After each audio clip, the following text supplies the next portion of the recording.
मेरे बेटे को अभी इसी वक्त तलाक दो। तलाक के कागहात हवा में उड़ते हुए खाने की मेज पर आ गिरे। एक काग मेरे 9 महीने के गर्भवती पेट पर आकर टिक गया। मेरी सासू माँ ने मेज पर हाथ पटकते हुए चिल्लाया, दस्तखत करो और निकल जाओ यहां से। अगर तुमने इस बच्चे को जन्म दिया तो हमारे शर्मा खानदान का खून गंदा हो जाएगा। बगल में खई मेरी ननद रेखा ने एक पेन कागों पर मेरी तरफ खिसका दिया। उसकी ठंडी आंखें मुझे ऐसे देख रही थीं जैसे मैं कोई कीहा हूं। जल्दी करो, भैया की जिंदगी और बर्बाद मत करो। मैंने अपने पेट को दोनों हाथों से कसकर पक लिया, उसे सुरक्षित महसूस कराने की कोशिश की। अंदर मेरा बच्चा लात मार रहा था। बस मेरे बच्चे को कुछ मत कहो प्लीज, बस मेरे बच्चे को। मैंने बेडरूम की तरफ देखा। मुझे लगा था कि मेरा पति रोहन बाहर आएगा, लेकिन दरवाजा बंद था और वो नहीं खुला। मेरे हाथों से जान निकल गई। मेरे आंसू कागों पर गिरने लगे। उस रात की कहानी, जब मुझे गर्भावस्था के आखिरी दिनों में घर से निकाल दिया गया था, यहीं से शुरू होती है। कहानी शुरू करने से पहले कृपया सब्सक्राइब करें और लाइक करें। आप जहां से भी सुन रहे हैं कमेंट में बताएं। मैं आपके लिए दुआ करूंगी कि आप पर ईश्वर की कृपा बनी रहे। वो एक आम शाम थी। मैं ससुराल के लैट में रात के बर्तन धोकर लिविंग रूम में आई तो मेरी सासू माँ शांति देवी डाइनिंग टेबल पर बैठी थीं। रेखा भी उनके साथ थी। दोनों मुझे घूर रही थीं। मुझे अजीब लगा। आमतौर पर वे मेरी तरफ देखती भी नहीं थीं। बैठो, सासू माँ ने कहा। उनकी आवाज में कोई नरमी नहीं थी। मैं अपने भारी पेट को संभालते हुए धीरे से बैठ गई। मैं पर कुछ काग रखे थे, आचार साय के 2-3 पन्ने, जिन पर साफ सुथरे अक्षर छपे थे। आपसी सहमति से तलाक का समझौता। मुझे लगा जैसे मेरा दिल रुक गया है। दस्तखत करो और निकल जाओ। सासू माँ ने काग मेरी तरफ धकेले। उन्होंने मेज पर ओर से हाथ मारा। अगर ये बच्चा पैदा हुआ तो हमारे खानदान का नाम मिट्टी में मिल जाएगा। मैं उन अक्षरों को पढ़ नहीं पा रही थी। मेरी आंखों में आंसू भर आए थे। माँ जी, ये अचानक कुछ नहीं है। उन्होंने मेरी बात काट दी। मैंने पहले दिन से ही इस रिश्ते का विरोध किया था। एक अनाथ अनप गरीब लड़की हमारे रोहन से शादी कर ले, ये सोचकर ही मैं 3 साल तक चुप रही। पूरे 3 साल। रेखा ने बगल से एक पेन निकालकर कागों पर मेरी ओर सरका दिया। काला पेन लुककर मेरे हाथ के सामने रुक गया। जल्दी करो, भैया की जिंदगी और खराब मत करो। रेखा की आवाज में कोई भावना नहीं थी। वो मुझे ऐसे देख रही थी जैसे कोई मक्खी मच्छर को देखता है। उसने मुझे कभी स्वीकार नहीं किया था। शादी के दिन से ही वो कहती थी, भैया को तुमसे कहीं अच्छी लड़की मिल सकती थी। मैंने अपने पेट को दोनों हाथों से कसकर पक लिया। बस मेरे बच्चे को, प्लीज मेरे बच्चे को। सासू माँ ने नाक सिकोई। बच्चा, उसे मैं पाल लूंगी। गुहारे भत्ते का तो सोचना भी मत, और हमारे रोहन से इस बारे में एक शब्द भी मत कहना। रोहन को ये सब पता है। मेरी आवाज कांप रही थी। सासू माँ ने बेडरूम की तरफ इशारा किया। उससे पूछने की जरूरत नहीं है, वो राजी है। ये सुनते ही मेरा दिमाग सुन्न हो गया। राई है? वो अपनी गर्भवती पत्नी को घर से निकालने के लिए राई है? मैं अपनी जगह से उठी। पेट के वर्ण से मेरे पैर लखा रहे थे, लेकिन मैं बेडरूम की तरफ बढ़ी। मैं दरवाजे के सामने खड़ी हो गई। रोहन, मैंने दरवाजा खटखटाया। रोहन, प्लीज मेरी मदद करो, प्लीज। कोई जवाब नहीं आया। दरवाजे के उस पार से बस टीवी की आवाज आ रही थी। शायद कोई क्रिकेट मैच चल रहा था। दर्शकों का शोर बाहर तक आ रहा था। रोहन, मैंने और ओर से पुकारा। दरवाजा नहीं खुला। पीछे से सासू माँ बोली, उसे मत बुलाओ, वो भी इस फैसले में शामिल है। मुझे कभी नहीं पता था कि एक दरवाजा इतना मोटा हो सकता है। 3 साल तक जिसके साथ मैं रही, मेरा पति उस दरवाजे के पीछे था, टीवी देख रहा था। जब उसकी गर्भवती पत्नी को घर से निकाला जा रहा था, तब वो टीवी देख रहा था। मैंने अपना हाथ नीचे कर लिया। दरवाजे पर रखा हाथ धीरे धीरे नीचे आ गया। यही मेरी शादी का अंत था। मैं वापस हॉल में आई। अपने कमरे से एक सूटकेस निकाला, कुछ कप, टूथब्रश और एक पासबुक। बस यही था सब कुछ। 3 साल की शादी के बाद मेरे पास बस एक सूटकेस का सामान था। रेखा ने जूते की अलमारी की तरफ इशारा किया। वो स्पोर्ट्स शू भी भैया ने खरीद कर दिए थे, यहीं छोकर जाओ। मैंने अपनी चप्पल पहन ली, घर में पहनने वाली पतली चप्पल। मुझे ये भी नहीं पता था कि बाहर बारिश हो रही है। सासू माँ सोए पर बैठ गईं, जैसे सब कुछ खत्म हो गया हो। उन्होंने रिमोट उठाते हुए कहा, कोई गुहारा भत्ता नहीं मिलेगा, कोई मुआवजा नहीं। चुपचाप दस्तखत कर दिए हैं तो दोबारा इस घर के आसपास भी मत भटकना। मैंने दरवा घोला। मैंने पीछे मुकर नहीं देखा, देख ही नहीं सकती थी। अगर देखती तो शायद टूट जाती। दरवाहा बंद हुआ। खट की आवा के साथ लॉक घूम गया। मेरे पीछे दरवाहा बंद होने की आवा। यही वो आगिरी आवाज थी जो मैंने अगले 10 साल तक उस घर से सुनी। बाहर बारिश हो रही थी। मुझे नहीं पता था, घर के अंदर पता नहीं चला, लेकिन बाहर मूसलाधार बारिश थी। मैं सूटकेस घसीटते हुए गली में आ गई। मेरी चप्पलें भीगकर फिसल रही थीं। मैंने एक हाथ से पेट को पका और दूसरे से सूटकेस को खींचा। मेरे पास छाता नहीं था। मेरे बाल चेहरे पर चिपक गए थे, कपड़े भारी हो गए थे। मेरा पाथ आता नहीं था। गर्भवती पेट और भी भारी लग रहा था। एक बार मैं फिसल गई। मेरे घुटने गीली सक पर लगे। पेट में एक खिंचाव महसूस हुआ और मेरी सांस रुक गई। मैं फिर उठी, सूटकेस को दोबारा पका और चलती रही। आने जाने वाले लोग मुझे घूर रहे थे। एक गर्भवती औरत बारिश में भीगते हुए सूटकेस खींच रही थी। कोई नहीं रुका। मैंने अपना फोन निकाला। बारिश से भीगे हाथों से कॉन्टैक्ट लिस्ट ऊपर नीचे की। माँ, पिताजी दोनों 2 साल पहले गुड़ चुके थे। फोन में नाम तो थे पर उठाने वाला कोई नहीं था। दोस्त, शादी के बाद सासू माँ ने मेरा बाहर निकलना बंद कर दिया था। 3 साल तक संपर्क न रहे तो दोस्त भी कहाँ रहते हैं। दुनिया में कोई एक भी इंसान नहीं था जिसे मैं जोन कर सकती। बारिश कितनी ठंडी होती है ये मुझे उस दिन पहली बार पता चला। गली के कोने पर मैंने एक ऑटो पखा। ड्राइवर ने मुझे अजीब नहरों से देखा। एक पूरी तरह भीगी हुई गर्भवती औरत सूटकेस के साथ बैठी थी। ऑटो की सीट गीली हो गई पर उन्होंने कुछ नहीं कहा। कहाँ जाना है मैडम? मैं जवाब नहीं दे पाई। मेरे पास जाने के लिए कोई जगह नहीं थी। कहीं भी जहां कोई सस्ता सा लॉज हो वहीं ले चलिए। ड्राइवर ने और कुछ नहीं पूछा, बस ऑटो चला दिया। उन्होंने एक बार फिर शीशे से मुझे देखा और हीटर चालू कर दिया। उस छोटी सी गर्मी से मेरा गला भर आया। ऑटो के अंदर मैंने अपने पेट को देखा। अंदर बच्चे ने फिर लात मारी, जैसे कह रहा हो, माँ मैं यहां हूं। मैंने दोनों हाथों से पेट को सहलाते हुए फुसफुसाया, माँ तुम्हारी रक्षा करेगी, बस तुम्हारी। मेरे आंसू नहीं रुक रहे थे। ऑटो की खिड़की के बाहर बारिश में धुंधला दिल्ली शहर गुर रहा था। नियॉन लाइटें बारिश में फैल रही थीं। ऐसा लग रहा था जैसे पूरी दुनिया पानी में डूब गई है। ड्राइवर ने मुझे एक छोटे से लॉज के सामने उतारा। 300 रुपए हुए। यह कहकर वो एक पल के लिए झिझके, फिर बोले, अपना ध्यान रखिएगा। उस दिन किसी ने मुझसे यही एक हमदर्दी की बात कही थी। 300 रुपए वाला लॉज का कमरा। फफूंद की गंध आ रही थी। बिस्तर में नमी थी, पर कम से कम बारिश से तो बच गई थी। मैंने गीले कपड़े उतारे, कंबल ओढ़ा और अपने पेट को गले लगा लिया। उस रात मैंने अपने बच्चे से एक वादा किया, मैं हर हाल में इंदा रहूंगी, चाहे कुछ भी हो जाए, मैं इस बच्चे को बचाऊंगी। खिड़की के बाहर बारिश की आवाज रात भर आती रही। ये वो रात थी जब दुनिया में सिर्फ मैं और मेरा बच्चा अकेले रह गए थे। 1 महीने बाद मेरे बेटे का जन्म हुआ। मोहल्ले के एक छोटे से सरकारी अस्पताल में। मेरे पास इतने पैसे भी नहीं थे कि मैं डिलीवरी का खर्च एक साथ दे सकूं, इसलिए मैंने किश्तों में पेमेंट की। लेबर रूम में परिवार वालों के लिए एक जगह थी, पर वो गाली थी। जब नर्स ने पूछा कोई साथ में नहीं आया है, तो मैंने बस सिर हिला दिया। जब दर्द हो रहा था तो मेरा हाथ थामने वाला कोई नहीं था। मैंने दांत भींच लिए। मैंने अकेले ही बच्चे को जन्म दिया। सैन 2 किलो का है, स्वस्थ बेटा है। जब नर्स ने बच्चे को मेरी छाती पर रखा तो दुनिया थम गई। एक छोटा, गर्म, गीला सा जीवन। आंखें भी नहीं खोल पा रहा था, पर मेरे सीने पर अपना मुंह चला रहा था। बहुत सुकून मिला। बस उस एक एहसास के सहारे मैंने जीने का फैसला कर लिया। मुझे तब एहसास हुआ कि मैं दुनिया में अकेली नहीं हूं। आरव, ये नाम मैंने रखा था। आसमान की तरह सा और सीधा। मैं 2 दिन में ही अस्पताल से घर आ गई। डिलीवरी के बाद आराम। वैसी कोई चीज मेरी जिंदगी में नहीं थी।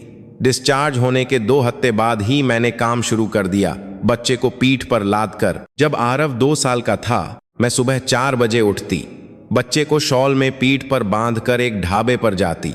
वो 24 घंटे खुला रहता था। सुबह की साय मेरा काम था।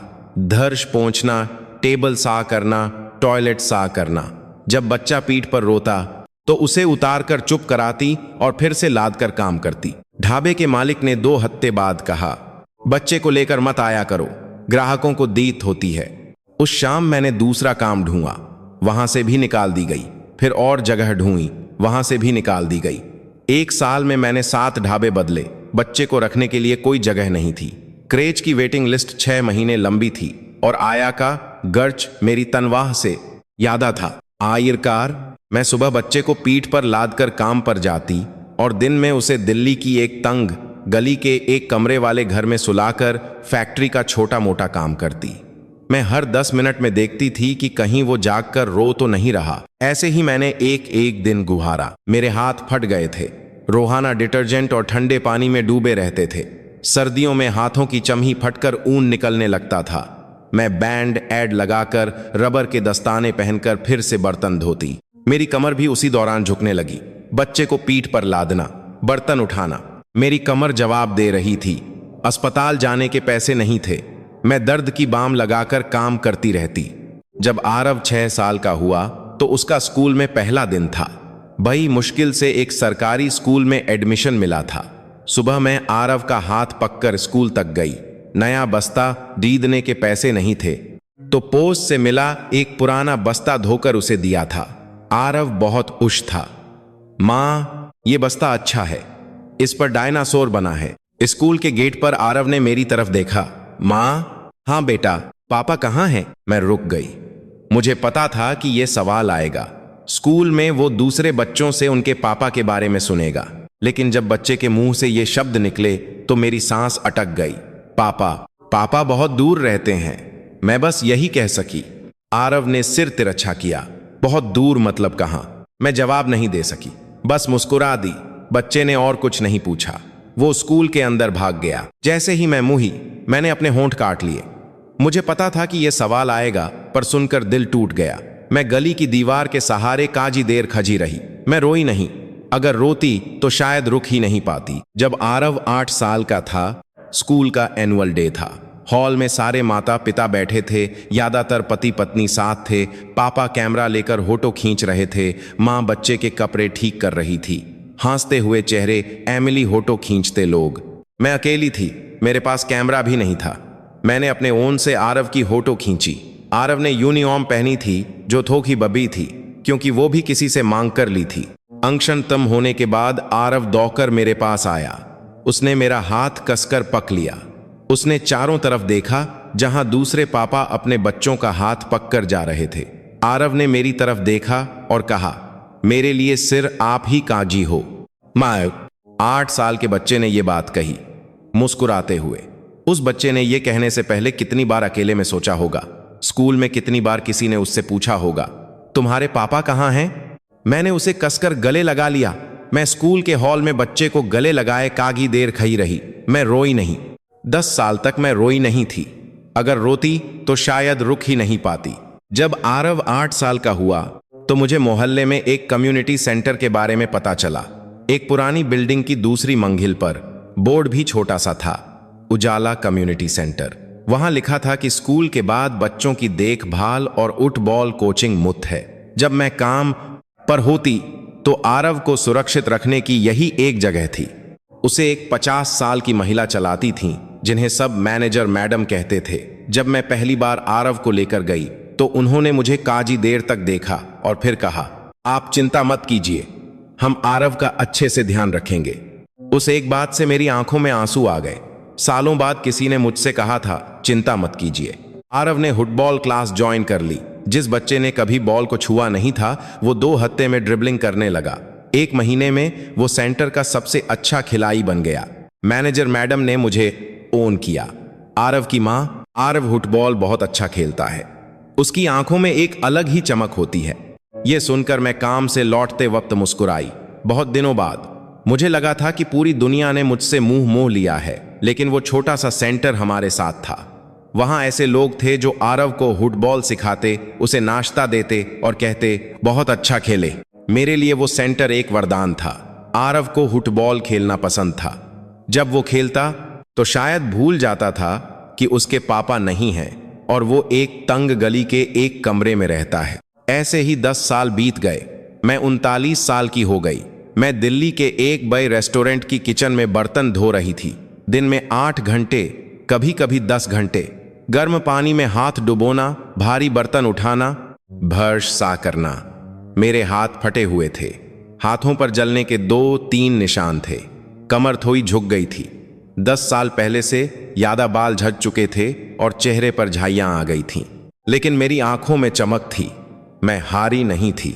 काम थम करके मैं आरव को लेने सेंटर जाती। आरव 10 साल का हो गया था, सेंटर की फुटबॉल टीम का स्टार। उसका दब बक गया था और उसकी मुस्कान सूरज की तरह थी। घर लौटकर मैं आरव का होमवर्क कराते हुए मैगी बनाती। एक पैकेट मैगी में 2 अंडे, दोनों अंडे मैं आरव को दे देती। मैं सिर सूप पीती। माँ, आज मैंने फुटबॉल में 3 गोल किए, आरव चमकती आंखों से कहता। मैं मुस्कुराती। वाह, मेरा बेटा तो कमाल का है। मैनेजर मैडम कह रही थीं कि मैं बहुत अच्छा खेलता हूं। दूसरे सेंटर से मैच होगा तो हम जीत जाएंगे। हाँ, तो मेहनत से खेलना। माँ, आपको भी मैच देखने आना पकेगा। पक्का। ठीक है, मैं जरूर आऊंगी। आरव का हौसला हुआ चेहरा देखकर मेरे 10 साल का संघर्ष हल्का हो जाता, या शायद मैं ठीक होने का नाटक कर पाती थी। रात में जब आरव सो जाता तो मैं सिंक के पास खड़ी होकर खिड़की से बाहर देखती। हमारे एक कमरे के घर की खिड़की से सिर्फ लोगों के पैर दिखते थे, जूते, चप्पल, सैंडल। मैं उन पैरों को देखकर सोचती, ये लोग कहाँ जा रहे होंगे? इनका घर होगा, कोई इंतजार करने वाला होगा। मैंने 10 साल गुहार दिए थे। मैं भावनाओं को भूल चुकी थी। अगर मैं अकेलापन महसूस करती तो टूट जाती, इसलिए मैं ये महसूस ही नहीं करना चाहती थी। आरव का हंसता चेहरा देखकर सब ठीक लगता था, लेकिन उस इंसान का हमारी जिंदगी में आना अगले हफ्ते शनिवार को हुआ। शनिवार की दोपहर थी। सेंटर में फुटबॉल क्लास थी। आरव शनिवार को सुबह से ही उत्साहित रहता था। वो अपने जूते सार करता, मोजे तैयार करता और दरवाजे पर खड़ा होकर कहता, माँ जल्दी चलो। सेंटर पैदल 15 मिनट की दूरी पर था। मैं आरव को छोड़कर रेस्टोरेंट में काम पर चली गई। शनिवार को भी बर्तन धोने होते थे। उस दिन सेंटर में एक मेहमान आए थे। ये बात मुझे बाद में मैनेजर मैडम ने बताई। एक काली लग्जरी कार सेंटर के सामने रुकी। पिछला दरवाजा खुला और एक आदमी उतरा। नेवी ब्लू ब्लेयर, चौहे कंधे, सीधी कमर। 58 साल की उम्र के हिसाब से वो बहुत हिट थे। मैनेजर मैडम स्वागत के लिए बाहर गईं। चेयरमैन साहब आप आए, बच्चे बहुत खुश होंगे। उस आदमी ने मैदान की तरफ देखा। बच्चे दौड़ रहे थे और उनके बीच आरव ड्रिबलिंग कर रहा था। उसने 2 बच्चों को छकाया, तीसरे को भी पीछे छो और बॉल को गोल पोस्ट के कोने में मार दिया। गोल। उस आदमी की नर वहीं थम गई। वो बच्चा कौन सी क्लास में है? 4थी में। आरव शर्मा हमारे सेंटर का स्टार है, उस आदमी ने धीरे से कहा। उसकी आंखों में आग है। ये वो पल था जब विक्रम सिंह राठौर ने आरव को पहली बार देखा था। उस दिन वो आदमी मैदान के बेंच पर बैठकर आखिर तक बच्चों का मैच देखता रहा। सूट बूट में। बेंच पर धूल होगी पर उन्होंने परवाह नहीं की। आरव की टीम जीत गई। आरव ऊशी से मैदान में दौड़ने लगा। तब उस आदमी ने मैनेजर मैडम से कहा, उस बच्चे के जूते फटे हुए हैं। मैनेजर मैडम एक पल के लिए झिझकी। आरव की मां की आर्थिक स्थिति ठीक नहीं है, नए जूते खरीदने के पैसे नहीं हैं। उस आदमी ने सिर हिलाया। मैच के बाद आरव बेंच की तरफ आया, पानी पीने के लिए। उस आदमी ने आरव को देखकर कहा, अच्छा खेले। आरव ने सिर उठाया। एक अजनबी को बेंच पर बैठे देखकर वो थोड़ा सहम गया। आप कौन हैं? बस मैच देखने आया था। आपको फुटबॉल पसंद है? पसंद है तो फिर से आना, मैं और अच्छा खेलूंगा। उस आदमी के चेहरे पर पहली बार हल्की सी मुस्कान आई। उस दिन आरव ने घर आकर मुझे बताया, माँ आज एक अंकल आए थे, दिखने में थोड़े गुस्सैल थे, पर जब हंसे तो ठीक लगे। मैंने इस बात पर ज्यादा ध्यान नहीं दिया। मैंने सुना था कि सेंटर में कभी कभी दान देने वाले लोग आते हैं। मैंने बस कह दिया, अच्छा तुमने अच्छा खेला। मुझे तब नहीं पता था कि वो आदमी मेरी जिंदगी बदलने वाला है। 2 हफ्ते बाद सेंटर में पेरेंट्स विजिटिंग डे था, फुटबॉल क्लास का। आमतौर पर बच्चे अकेले खेलते थे, पर उस दिन माता पिता को भी बुलाया गया था। समस्या समय की थी, दोपहर 2 बजे। मेरे रेस्टोरेंट में लंच के बाद बर्तनों का ढेर 2:30 बजे तक खत्म होता था। मैंने मालिक से 30 मिनट जल्दी जाने की इजाजत मांगी तो उसने मुंह बनाकर कहा कि तनख्वाह से पैसे काट लेगा। मुझे परवाह नहीं थी। मैंने आरव से वादा किया था। मैंने पागलों की तरह बर्तन धोए। 1:50 पर मैं बिना एप्रन उतारे ही बाहर भागी। मैंने भागते भागते रबर के दस्ताने उतारे। हाथों पर दस्तानों के लाल निशान बने हुए थे। मैं 10 मिनट तक दौड़कर सेंटर पहुंची। जब मैदान दिखा तो मेरी सांस फूल चुकी थी। मैं बाउंड्री के पास झुककर हाँफने लगी। मैं एप्रन उतारना भी भूल गई थी। रेस्टोरेंट का एप्रन पहने हुए ही आ गई थी। आरव ने मुझे मैदान से देख लिया। माँ, उसने हाथ हिलाया मुस्कुराते हुए। मैं भी मुस्कुराई। सांस के मारे खई नहीं हो पा रही थी। फिर भी मैंने हाथ हिलाया। तभी दूसरी तरफ बेंच पर बैठे एक आदमी ने मुझे देखा। मुझे बाद में पता चला उस आदमी ने वो सब देखा था, मेरे फटे हुए हाथ, रेस्टोरेंट का एप्रन, हाँफती हुई सांसें। लेकिन जैसे ही मैंने आरव को देखा, मेरा चेहरा बदल गया। मेरी आंखों में चमक आ गई। उसने कहा कि मेरी आंखों की चमक उसे उसकी दिवंगत पत्नी की याद दिलाती थी। मैच तम हुआ। आरव दौड़कर मेरे पास आया। माँ, मैंने 2 गोल किए। पसीने से भीगे चेहरे पर मुस्कान थी। मैंने उसके बालों को सहलाते हुए कहा, बहुत अच्छा खेले मेरे बेटे। तभी कोई मेरे बगल में आकर खड़ा हुआ। मैनेजर मैडम ने परिचय कराया। आरव की माँ, ये हमारे सेंटर के डोनर श्री विक्रम सिंह राठौर हैं। मैंने ऊपर देखा। चौहे कंधे, सीधी कमर, नेवी ब्लू ब्लेयर, बालों में सफेदी झलक रही थी, लेकिन आंखें शांत और गहरी थीं। 58 साल के हिसाब से बहुत चुस्त थे। आपका बेटा बहुत अच्छा खेलता है। उसकी आंखों में चमक है।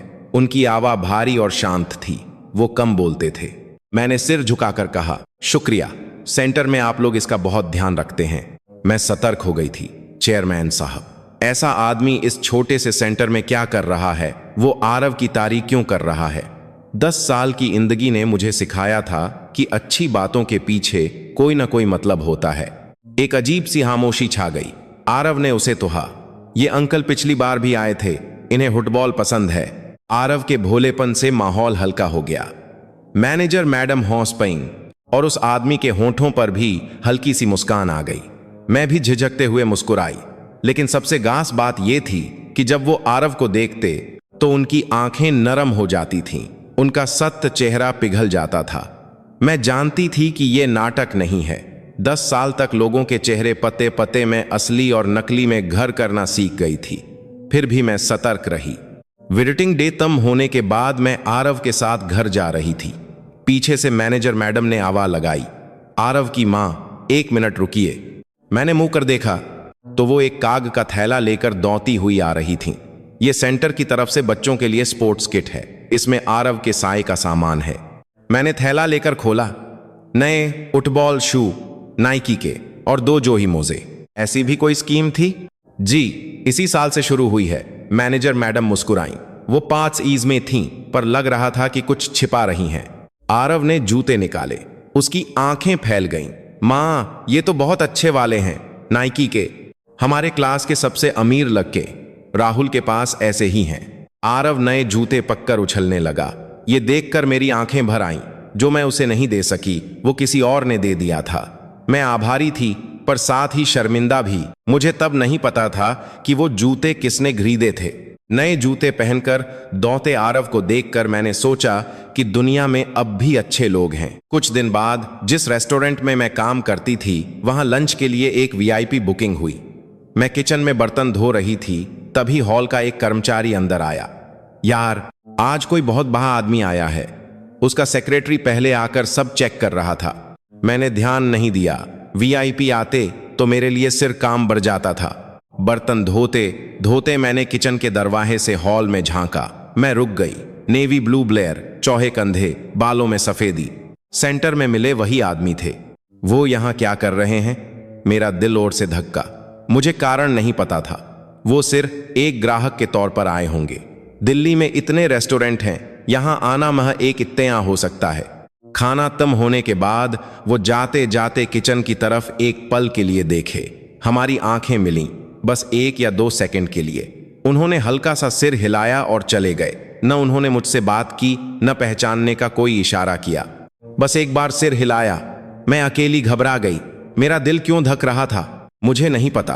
मैंने रबर के दस्ताने पहने हाथ से अपने सीने को दबाया। ये एक इत्तेफाक है। लेकिन अगले हफ्ते और फिर उससे अगले हफ्ते भी वो आए। वो हर हफ्ते उस रेस्टोरेंट में आने लगे। पहले उनका सेक्रेटरी बुकिंग करता था, पर दूसरे हफ्ते से वो गुड होन करने लगे। मालिक ने किचन में आकर बताया, वो विक्रम सिंह राठौर हैं, बहुत बड़े बिजनेसमैन, हर हफ्ते आते हैं। उनके लिए बर्तनों का खास ध्यान रखना।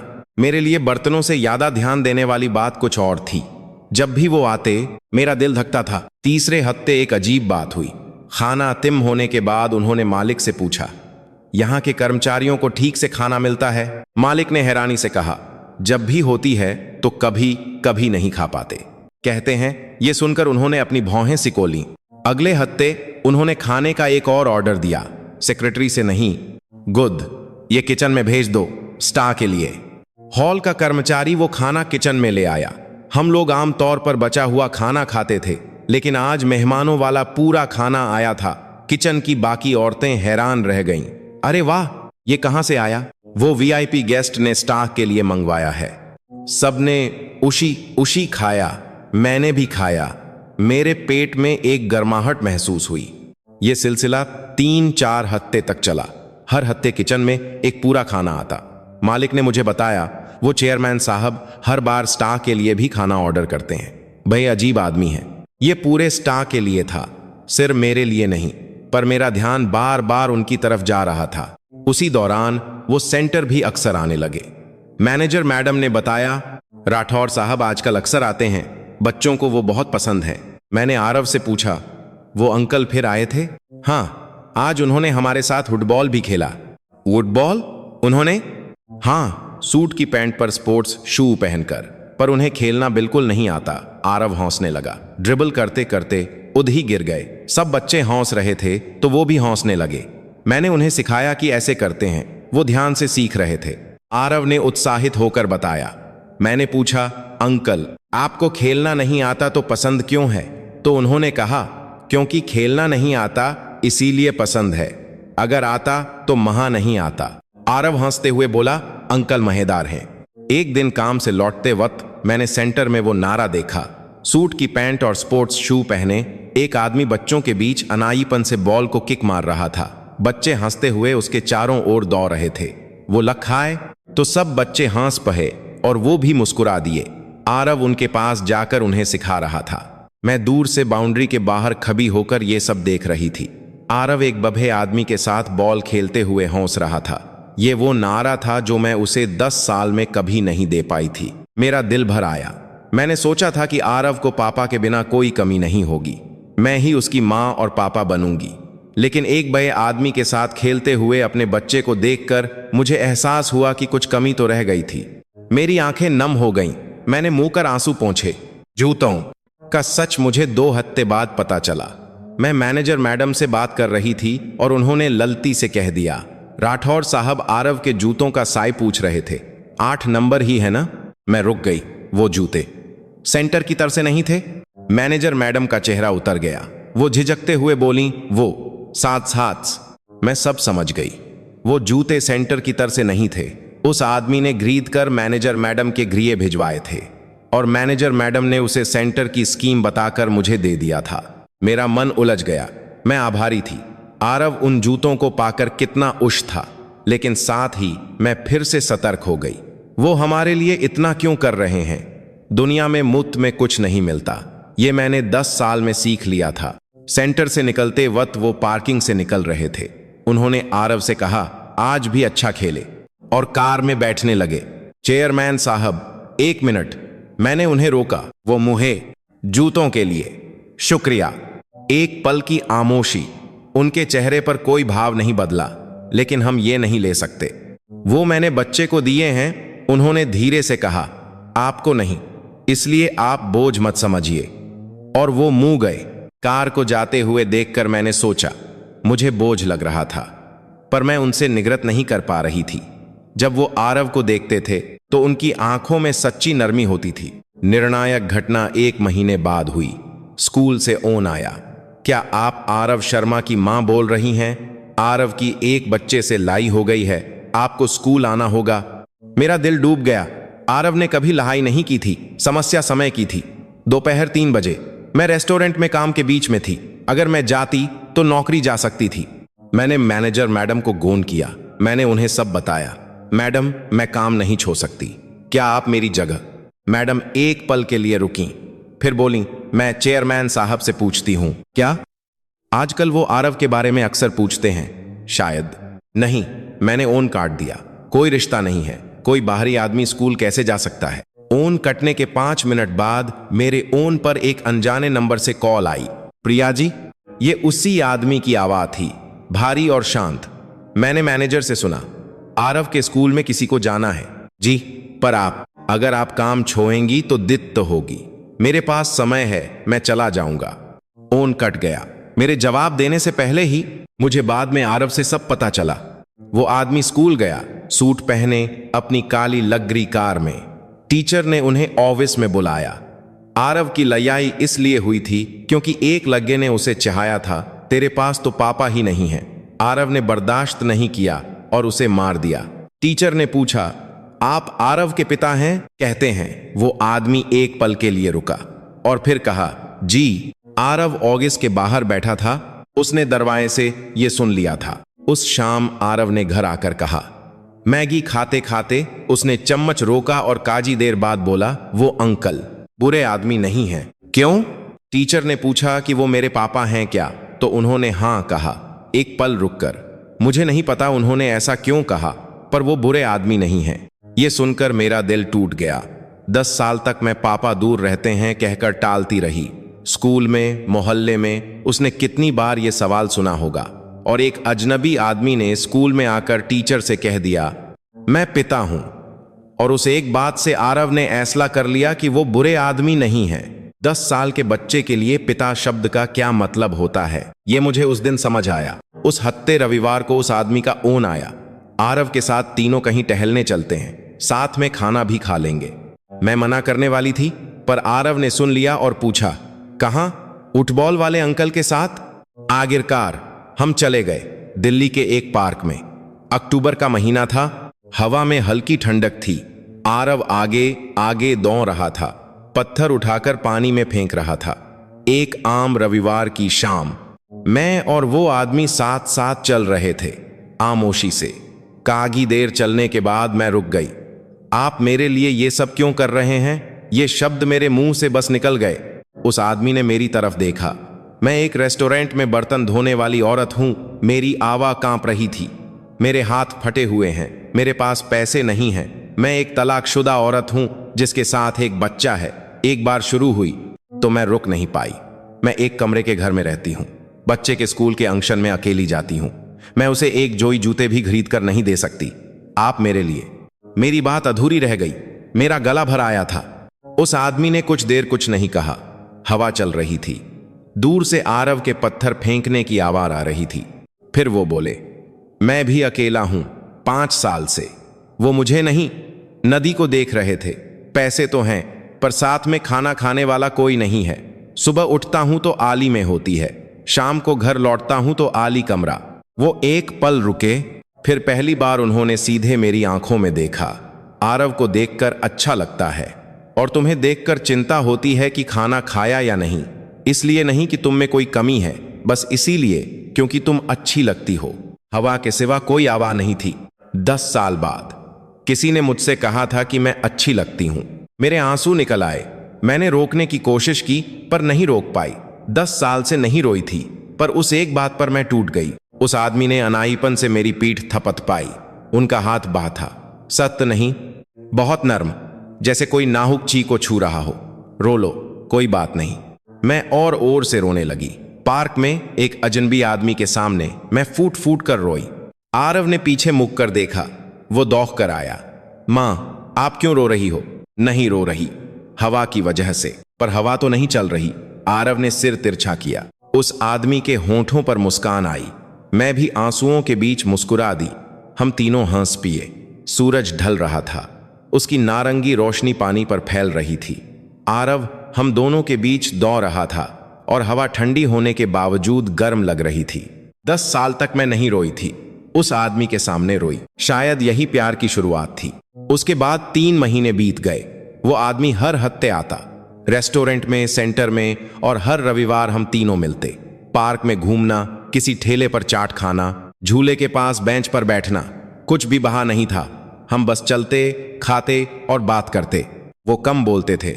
मैं 10 बातें करती तो वो 2 करते, पर उनकी 2 बातें काम की होती थीं। जब मैंने कहा, आज रेस्टोरेंट में एक ग्राहक ने मुझ पर प्लेट फेंक दी, तो उन्होंने पूछा, तुम्हें चोट तो नहीं लगी? जब मैंने कहा, आरव का मैथ का पेपर है, मुझे चिंता हो रही है। तो उन्होंने ये नहीं कहा कि मैं ट्यूटर लगवा देता हूं, बल्कि कहा बस ध्यान रखना कि उस पर दबाव न फिरे। वो पैसे से चीजें नहीं सुलझाते थे। ये अजीब था, एक अमीर आदमी पैसे की जगह अपना समय दे रहा था। हर रविवार 3 घंटे, 3 महीने में 12 बार 36 घंटे। उन 36 घंटों में मैं धीरे धीरे बदल रही थी। शुरू में मैं सिर झुकाकर चलती थी ताकि उन्हें मेरी गरीबी न दिखे, मेरे फटे हाथ न दिखें। मैं हाथ जेब में डालकर चलती थी। 1 महीने बाद मेरा सिर उठने लगा। आंखें मिलने पर मैं नहीरें नहीं चुराती थी। 2 महीने बाद मैं हंसने लगी। जब वो गोलगप्पे खा रहे थे और पानी उनकी ठुड्डी पर लग गया तो मैं हंस पी। 3 महीने उस आदमी ने मेरा हाथ पार्क में टहलते हुए, आरव आगे दौड़ रहा था। उन्होंने बिना कुछ कहे मेरा हाथ थाम लिया। मेरा फटा हुआ हाथ जिस पर बैंड एड लगा था, जलने के निशान थे। उन्होंने मेरे हाथ को देखा, एक पल रुके और फिर और कसकर पकड़ लिया। कुछ नहीं कहा, मैंने भी कुछ नहीं कहा। उनका हाथ गर्म था, बहा, मजबूत और गर्म। 10 साल बाद किसी ने मेरा हाथ पका था। प्रपोल 4 महीने में हुआ, उनके घर के स्टडी रूम में। उन्होंने मुझे पहली बार अपने घर बुलाया था। आरव सेंटर में फुटबॉल खेल रहा था। मैं उनके घर पर चाय पी रही थी। घर बहुत बहा था, बहुत ज्यादा बहा। मेरा पूरा घर उनके लिविंग रूम के बराबर था, पर घर में कोई अपनापन नहीं था। साफ सुथरा था, पर ऐसा नहीं लगता था कि कोई रहता है। दीवारों पर एक भी एमिली ओटो नहीं थी। ये आदमी भी अकेला है, पैसे होने के बाद भी। अकेला तो अकेला ही होता है। स्टडी रूम में चाय पीते हुए उन्होंने एक आइल निकाली। मेरा दिल रुक गया। आइल 10 साल पहले ससुराल की मेज पर मिली। आइल की याद आ गई। मेरे हाथ कांपने लगे, सांस तय हो गई। आइल शब्द से ही मेरा शरीर जम गया। उन्होंने मेरे चेहरे के भाव देख लिए। डरो मत, उनकी आवाज नर्म थी। ये अच्छी आइल है। उन्होंने आइल मेरे सामने रखी। मैंने कांपते हाथों से उसे खोला। अंदर 2 कागज थे, मैरिज रजिस्ट्रेशन का और आरव को गोद लेने का सहमति पत्र। मेरी आंखों के सामने अक्षर धुंधला गए, फिर से आंसू।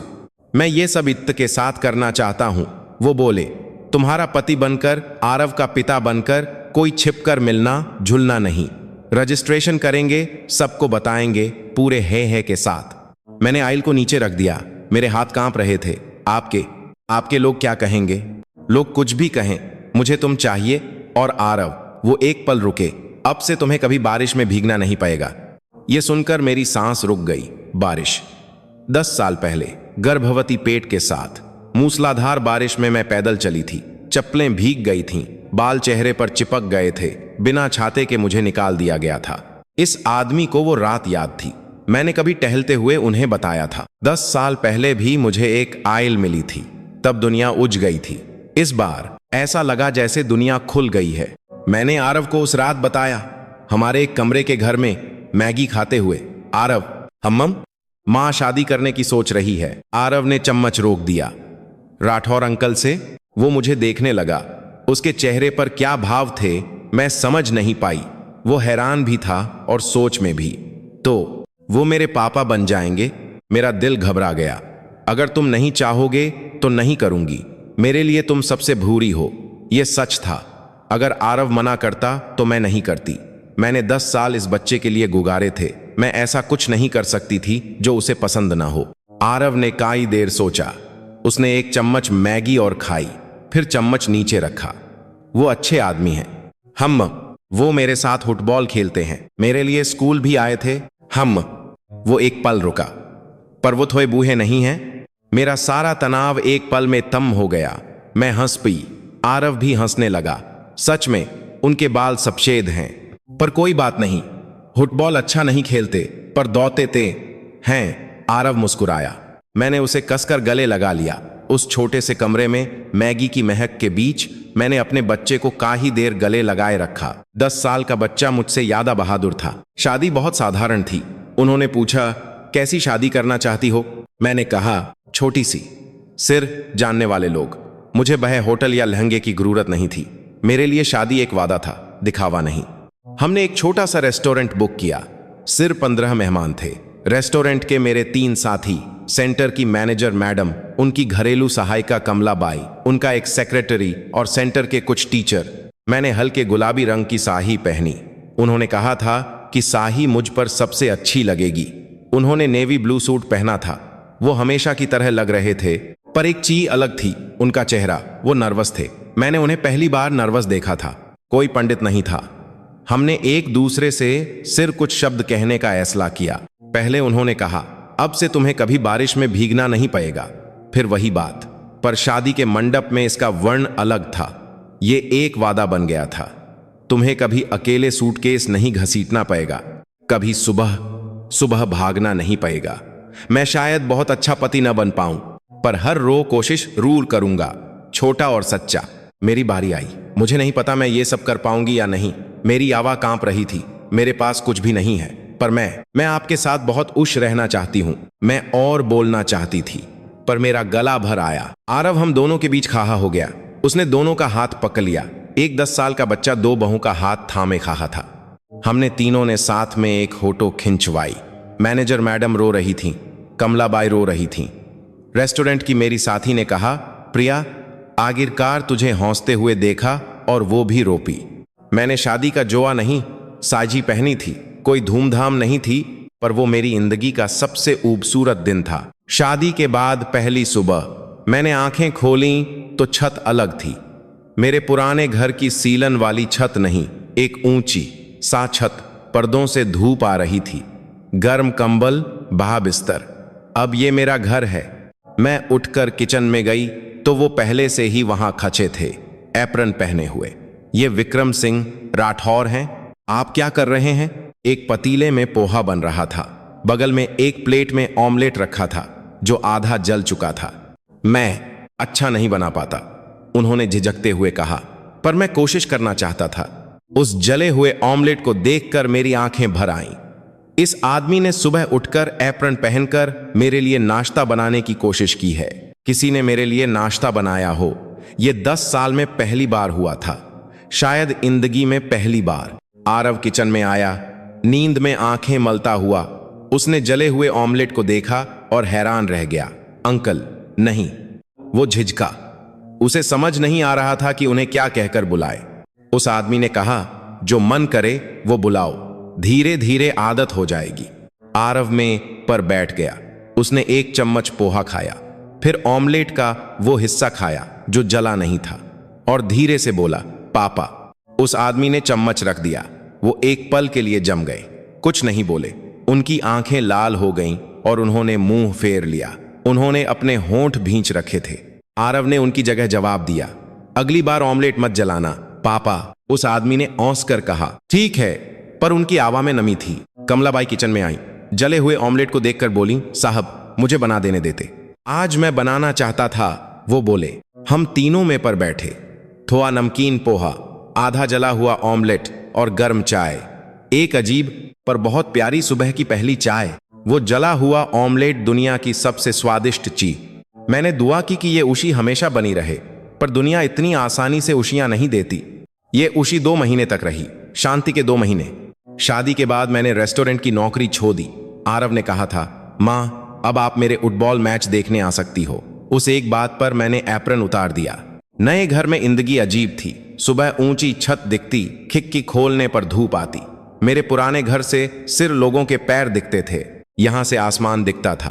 कमलाबाई नाश्ता बनाती थी। उन्होंने मुस्कुराते हुए कहा, मैडम अब आप मालकिन हैं, आप बैठिए। मैडम, ये शब्द मुझे अजीब लगता था। 10 साल तक ए ओए बर्तन वाली यही सुना था। आप मुझे प्रिया ही बुलाइए। नहीं मैडम, आप मालकिन हैं। कमलाबाई की आंखों में एक अपनापन था। वो इस घर में 20 साल से काम कर रही थीं। उन्होंने विक्रम को बचपन से देखा था। मैंने साहब को इतना हौसते हुए कभी नहीं देखा, कमलाबाई ने कहा। उनकी पत्नी के घुरने के बाद 5 साल तक वो अकेले खाना खाते थे। मुझे बहुत दुख होता था, पर अब मैं पर 3 लोग बैठते हैं तो लगता है घर में जान आ गई है। मेरा दिल भर आया। वो 2 महीने सच में उशी वाले थे। बरें शादी के 1 महीने बाद फैलने लगी। राठौर ग्रुप के अंदर विक्रम सिंह राठौर ने शादी कर ली। एक रेस्टोरेंट में बर्तन धोने वाली औरत से, तलाकशुदा है और एक बच्चा भी है। इसकी शुरुआत उनके भतीजे ने की थी, समीर राठौर, 40-45 साल का, राठौर ग्रुप का डायरेक्टर। उनके बभे भाई का बेटा। भाई जल्दी घुर गए थे और उन्होंने ही भतीजे को पाला था। पर यह भतीजा एक समस्या था। विक्रम की अपनी कोई संतान नहीं थी तो समीर गुद को वारिस समझता था। अचानक चाचा ने शादी कर ली और एक बेटे को गोद भी ले लिया। समीर पहली बार हमारे घर आया, मुझे याद है, डिनर पर अचानक आ गया। मेज पर बैठते ही उसने मुझे ऊपर से नीचे तक देखा, बिना नमस्ते किए। चाचा, परिचय तो कराइए, ये मेरी पत्नी है प्रिया। ओहो हाँ, सुना था। समीर मुस्कुराया, पर सिर, होठों से, आंखों से नहीं। आप रेस्टोरेंट में काम करती थीं, है ना? जी। मेरा जवाब छोटा था। 10 साल के अनुभव ने मुझे सिखा दिया था कि जब कोई बेइज्जती करना चाहे तो कम बोलना ही बेहतर है। और एक बेटा भी है, आरव। हाँ, जिसे चाचा ने गोद ले लिया है। विक्रम बीच में बोले, समीर, अगर तुम मिलने आए हो तो ठीक है, वरना जा सकते हो। माहौल ठंडा हो गया। समीर उठते हुए बोला, चाचा, बोर्ड मीटिंग में इस पर बात हो सकती है। ग्रुप की इमेज का सवाल है, वो मैं देख लूंगा। जाते जाते समीर ने मुझे एक बार फिर देखा। उसकी आंखों में धमकी थी, यहां से निकल जाओ। दरवाजा बंद होने के बाद मेरे हाथ कांप रहे थे। मैंने मेज के नीचे मुट्ठी भींच रखी थी। विक्रम ने मेरा हाथ पका, परवाह मत करो। जी, मैं तुम्हारी रक्षा करूंगा। समीर ने पहला काम अफवाह फैलाना शुरू किया। ग्रुप के भय अधिकारियों की पत्नियों की एक पार्टी में मुझे बुलाया गया। मैं तैयार होकर गई, पर वहां का माहौल अजीब था। कोई मुझसे बात नहीं कर रहा था, कानाफूसी हो रही थी। मैं वॉशरूम से लौट रही थी तो मैंने सुना, उसका पिछला पति तो धोखेबाज था, भाग गया था। ये बच्चे को लेकर किसी अमीर आदमी को फांसाने आई है। सेंटर में जानबूझकर घुसी थी। उसे पता था कि वो डोनर है। मेरा दिल जम गया। सब झूठ था। 10 साल तक अकेले संघर्ष करने वाली औरत के बारे में ऐसी बातें हो रही थीं। मैं वापस आकर बैठ गई, पर खाना गले से नीचे नहीं उतरा। मैं मुस्कुराते हुए बैठी रही। 10 साल से यही तो सीखा था। घर आकर मैं बाथरूम में घुस गई और दरवाजा बंद करके रोई, मुंह पर तौलिया रखकर, ताकि आवा बाहर न जाए। कमलाबाई दरवाजे के बाहर इंतजार कर रही थीं। जब मैं निकली तो उन्होंने एक कप गर्म चाय दी। मैडम, मैं जानती हूं, मैंने इस घर में 20 साल में बहुत कुछ देखा है। आप जैसी औरत पहली बार देखी है। ये सब समीर साहब का किया धरा है। मैं आपकी मदद करूंगी। उस बात का क्या मतलब था, ये मुझे बाद में पता चला। अखबार 2 हफ्ते बाद आरव तक पहुंच गई। स्कूल से लौटकर आरव दरवाजे पर ही खड़ा रह गया, सिर झुकाए हुए। आरव, उसने जवाब नहीं दिया। मैंने उसका चेहरा ऊपर उठाया। उसकी आंखें सूजी हुई थीं। क्या हुआ बेटा? कई देर बाद आरव बोला, स्कूल में बच्चे कह रहे थे कि आपने पैसों के लिए शादी की है, कि आप धोखेबाज हो। एक 10 साल के बच्चे के मुंह से ये शब्द उसने स्कूल में अपने दोस्तों के माँ बाप से सुना होगा। मेरे घुटने जवाब दे गए। इस बच्चे की कोई लत्ती नहीं थी। 10 साल तक बहादुरी से जीने वाला बच्चा, जिसने कहा था मेरे लिए सिर आपका ही हो, आज स्कूल में अपनी माँ को धोखेबाज सुन रहा था। आरव, मैं ठीक हूं माँ, आरव बोला रोते हुए। मैं ठीक हूं, पर मुझे आपकी चिंता हो रही है। 10 साल का बच्चा अपने आंसू रोककर मेरी चिंता कर रहा था। मैंने उसे गले लगा लिया। मेन गेट पर ही आरव मेरी गोद में रोया, बिना आवाज किए। सिर उसके कंधे हिल रहे थे। उस रात मैंने फैसला किया, मुझे ये घर छोड़ना होगा। मैंने सामान पैक किया। आधी रात को जब आरव सो गया, मैंने अपना सूटकेस निकाला। वही सूटकेस जो मैं 10 साल पहले ससुराल से लेकर निकली थी। कुछ कपे, आरव के कपे और पासबुक, 10 साल पहले की तरह ही। मैं सुबह 2 बजे सूटकेस लेकर दरवाजे पर गई। जैसे ही मैंने जूते पहने, पीछे लाइट जली। कहां जा रही हो? मेरा दिल रुक गया। विक्रम स्टडी रूम से निकले थे, वो सोए नहीं थे। मैं अपने घर जा रही हूं, यही तुम्हारा घर है। नहीं, मैंने सिर हिलाया। मेरी वजह से आपको और आरव को दीप्त हो रही है। मैं यहां नहीं रह सकती। मैंने सूटकेस का हैंडल कसकर पका। 10 साल पहले की रात याद आ गई। तब भी मैं एक सूटकेस लेकर निकली थी। तभी विक्रम चलकर आए। वो दरवाजे के सामने खड़े हो गए, मेरे और दरवाजे के बीच। 10 साल पहले ससुराल का दरवाजा मेरे पीछे बंद हुआ था। इस बार वो आदमी दरवाजे के सामने खड़ा था, मुझे रोकने के लिए नहीं, बल्कि दरवाजे को मुझे बाहर भेजने से रोकने के लिए। नहीं जाने दूंगा, उन्होंने धीरे से कहा। अफवाहों को मैं संभाल लूंगा। आरव के स्कूल में जाऊंगा। समीर ने क्या किया है मुझे सब पता है, इसीलिए ये सूटकेस नीचे रखो। अगर तुम चली गई तो ये घर फिर से आली हो जाएगा। उनकी आवाज कांप रही थी। मैंने पहली बार उनकी आवाज में कंपन सुनी थी। 5 साल तक अकेले खाना खाया है, दोबारा नहीं खाना चाहता, प्लीज। मैंने सूटकेस से हाथ हटा दिया। मेरे घुटने जवाब दे गए और मैं वहीं घर्ष पर बैठ गई। वो भी मेरे बगल में बैठ गए, ठंडे घर्ष पर। हम कागी देर तक आमोश बैठे रहे। काही देर बाद मैंने कहा, सूटकेस वापस खोलना पड़ेगा। हाँ, आपको ऑमलेट बिना जलाए बनाना सिखाना पड़ेगा। वो भी ठीक है। हम दोनों मुस्कुरा दिए।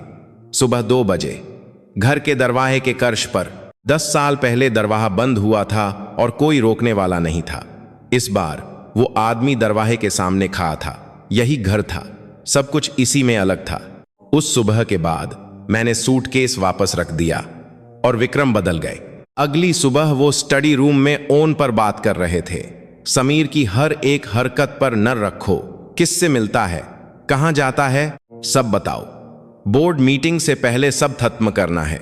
जब वो बाहर निकले तो उनका चेहरा वो नहीं था जिसे मैं जानती थी। आंखों में ठंडक थी। वो 40 साल से कंपनी चलाने वाले एक बिजनेसमैन का चेहरा था। मुझसे उन्होंने फिर नरमी से बात की। आज आरव के स्कूल में जाऊंगा, तुम आराम करो। उस दिन वो गुड स्कूल गए। उन्होंने टीचर और प्रिंसिपल दोनों से बात की। स्कूल के अंदर बेबुनियाद अफवाहें बच्चों तक फैल रही हैं। अगर स्कूल इसे नहीं रोक सकता तो मैं शिक्षा विभाग में शिकायत करूंगा। प्रिंसिपल ने तुरंत माफी मांगी। उन्होंने आरव से अलग से कहा, स्कूल में अगर कोई कुछ भी कहे तो पापा को बताना, पापा संभाल लेंगे।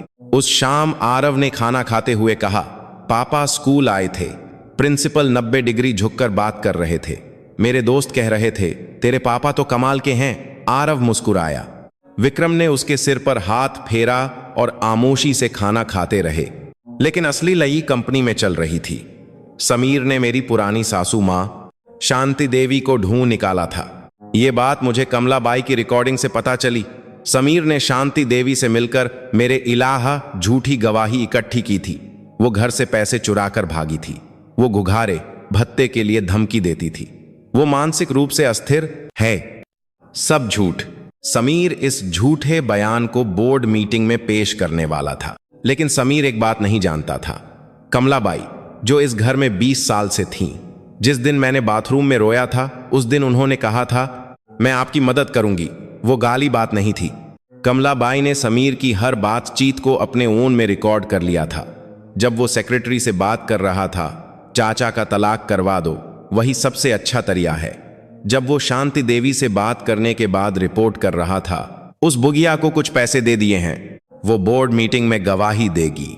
कमलाबाई ने वो सारी रिकॉर्डिंग विक्रम को दे दी। बोर्ड मीटिंग वाले दिन विक्रम ने उसे एक डिनर पार्टी का रूप दिया।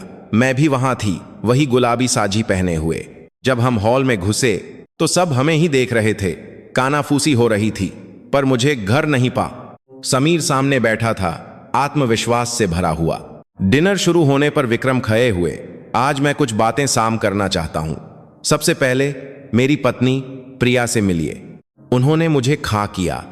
ये औरत 10 साल पहले गर्भवती हालत में ससुराल से निकाल दी गई थी। बिना 1 रुपए के उसने अपने बच्चे को पाला।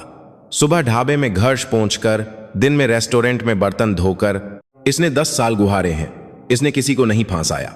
मैंने इसे पसंद किया था। मैंने इससे शादी करने के लिए कहा था। हॉल में सन्नाटा था, लेकिन हाल ही में इसके बारे में झूठी अगवाहें फैलाई गईं। उनकी नग समीर पर थी, और ये झूठ किसने फैलाया, इसका सबूत मेरे पास है। उन्होंने सेक्रेटरी को इशारा किया। लैपटॉप से स्पीकर जूहा और रिकॉर्डिंग बजने लगी। समीर का चेहरा सेध पक गया। रिकॉर्डिंग तम होने के बाद विक्रम ने कहा, समीर राठौर को आज से हर पद से बर्खास्त किया जाता है। मेरे भाई का बेटा समझकर बर्दाश्त किया, अब और नहीं। मेरी पत्नी और मेरे बेटे की रक्षा मैं करूंगा। किसी को कोई आपत्ति है? कोई कुछ नहीं बोला। डिनर के बाद समीर मुझसे अकेले में मिला। ये मत सोचना कि तुम जीत गई। मैंने कहा, मैं जीती नहीं हूं। तुम उस इंसान से हारे हो जिसके पास खोने के लिए कुछ नहीं था। मैं तो 10 साल पहले ही सब कुछ हार चुकी थी। उसी हत्ते मेरा पूर्व पति रोहन विक्रम से मिलने उनकी कंपनी गया, पैसे मांगने।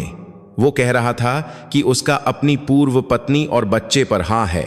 विक्रम ने उसे गोद लेने के काग दिखाए। कानूनी तौर पर आरव का पिता मैं हूं, और उन्होंने कहा, मुझे पता है कि तुमने अपनी गर्भवती पत्नी को घर से निकाला था।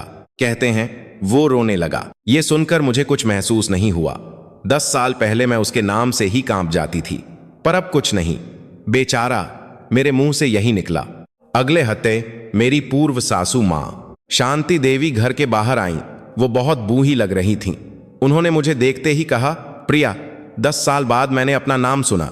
वो मेरे सामने घुटनों के बल बैठ गईं। मुझे माँ कर दो। 10 साल तक मैं इसी एक शब्द का इंतजार कर रही थी, पर जब सुना तो कुछ महसूस नहीं हुआ। न गुस्सा, न नैरत, न माई, सब खत्म हो चुका था। उठिए, मैंने कहा। मैंने आपकी बात सुन ली, पर मैं इसे स्वीकार नहीं कर सकती। अब सब खत्म हो गया है। आरव से दूर रहिएगा, मैंने सत्ती से कहा। 10 साल तक आपने उसकी शक्ल नहीं देखी। अब कोई हाँ मत जताइए।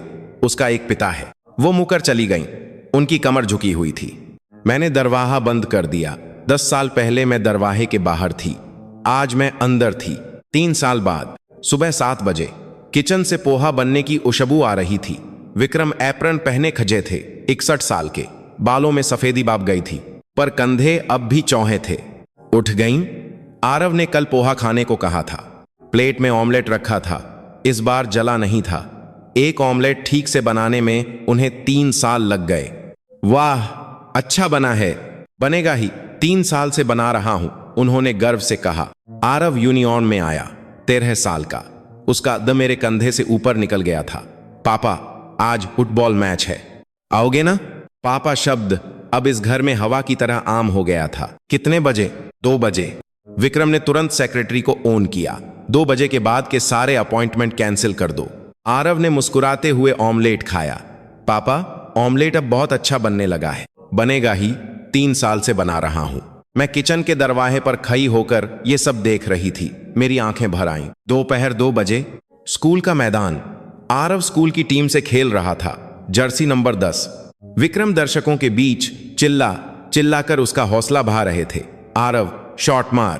पास बैठे एक आदमी ने पूछा, आप इसके दादाजी हैं? आरव ने दूर से चिल्लाकर कहा, वो मेरे पापा हैं। विक्रम मुस्कुरा दिए, मैं भी मुस्कुरा दी। आरव ने एक गोल किया।